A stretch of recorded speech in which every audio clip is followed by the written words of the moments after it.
Hello students, I am Ragini Singh from Electrical and Electronics Department, Madhyanchal Professional University, Bhopal. Today I am discussing about sources.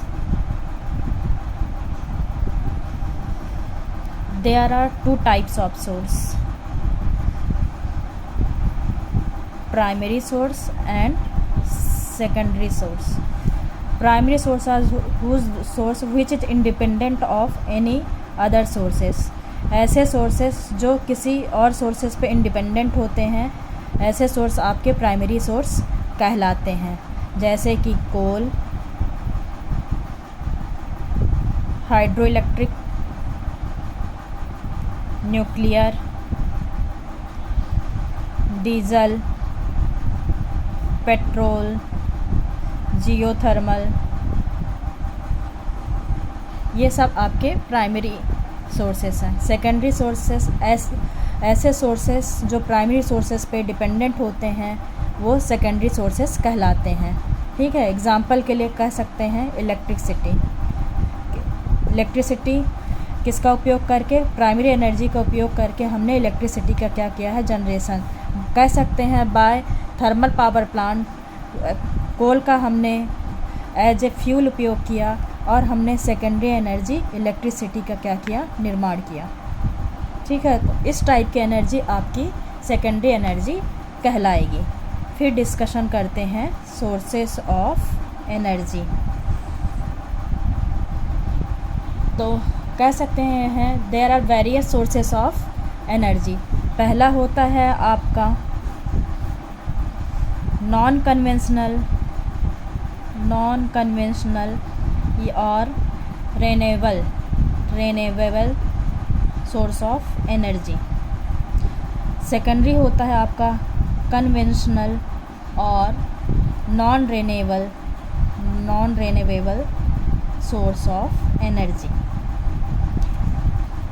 तो सबसे पहले हम non conventional और renewable energy के बारे में discussion करते हैं।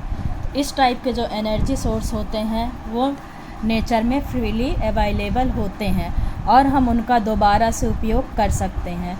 इस टाइप के सोर्सेस को हम नॉन कन्वेंशनल सोर्सेस या रिन्यूएबल एनर्जी के नाम से जानते हैं। एग्जांपल अगर बात करें, एग्जांपल में आपका जैसे हो गया सोलर, विंड, ठीक है, हाइड्रो इलेक्ट्रिक, टाइडल, जियोथर्मल, है ना, वेव, बायोगैस, बायोमास, ठीक है, फ्यूल सेल्स, ये सब आपके कैसे एनर्जी हैं, कन्वेंशनल सोर्सेस ऑफ एनर्जी हैं। अब इनके एडवांटेजेस क्या होते हैं? एडवांटेजेस ये होते हैं they are freely available in nature. Example हैं जैसे सोलर एनर्जी नेचर में अवेलेबल है, विंड भी आपके नेचर में अवेलेबल है, पानी भी आपके नेचर में अवेलेबल है। तो कह सकते हैं कि they are freely available in nature. फिर ये वातावरण को, नेक्स्ट है इसका एडवांटेज, ये वातावरण को प्रदूषित नहीं करते हैं। ठीक है, फिर नेक्स्ट एडवांटेज है इसका कि ये लार्ज क्वांटिटी में अवेलेबल होते हैं। इसका नेट एडवांटेजेस है they are well suited for decentralized used.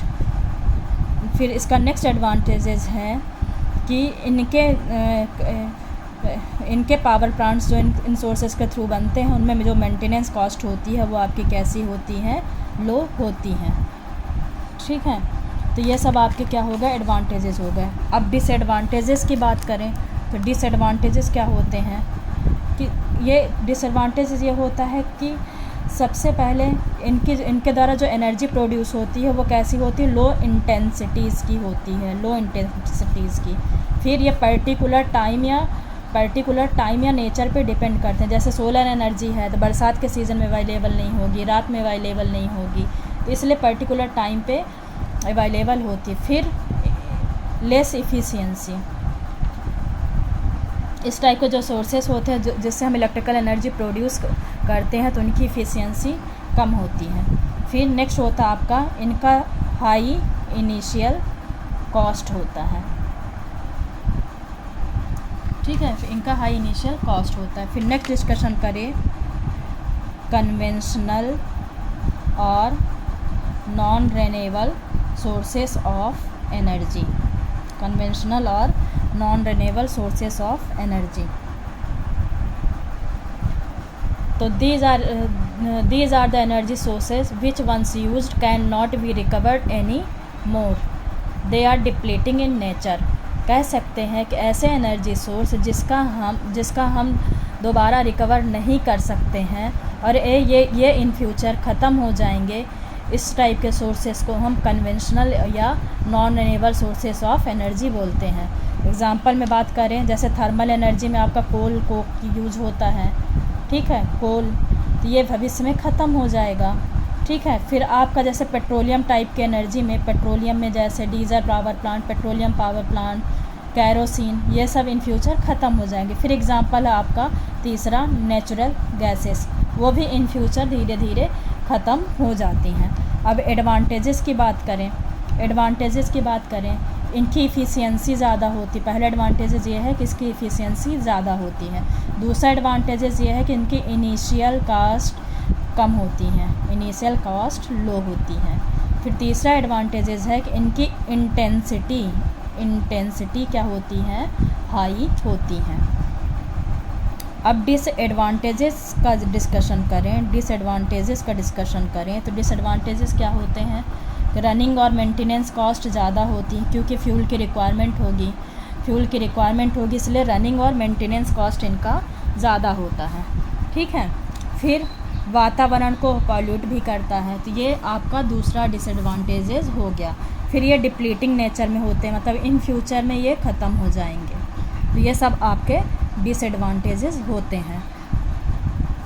ठीक है, अब हम डिस्कशन करें रिन्यूएबल एनर्जी और नॉन रिन्यूएबल एनर्जी में डिफरेंस की बात करें। रिन्यूएबल एनर्जी क्या होता है, किसी भी तरह से वातावरण को प्रदूषित नहीं करते हैं, पर नॉन रिन्यूएबल एनर्जी वातावरण को पॉल्यूट करते हैं। ठीक है, वातावरण को पॉल्यूट करते हैं, पॉल्यूट एटमॉस्फेयर। ठीक है, फिर इनकी इफ़िशियंसी होती है, इफ़िशियंसी क्या होती, कम होती है। इनकी इफ़िशियंसी क्या होती है, इफ़िशियंसी हाई होती है। ठीक है, इंटेंसिटी बोले तो इंटेंसिटी लो होती है, इनकी इंटेंसिटी हाई होती है। इनिशियल कॉस्ट इनका हाई होता है, इनका इनिशियल कॉस्ट लो होता है। रनिंग कॉस्ट इनकी कम होती है और इनकी रनिंग कॉस्ट क्या होती है, ज़्यादा होती है। एग्ज़ाम्पल भी दे सकते हैं अपन, एग्ज़ाम्पल में यहाँ पे सोलर, विंड, ठीक है, इनका एग्ज़ाम्पल आपका हो गया कोल, पेट्रोलियम, नेचुरल गैस।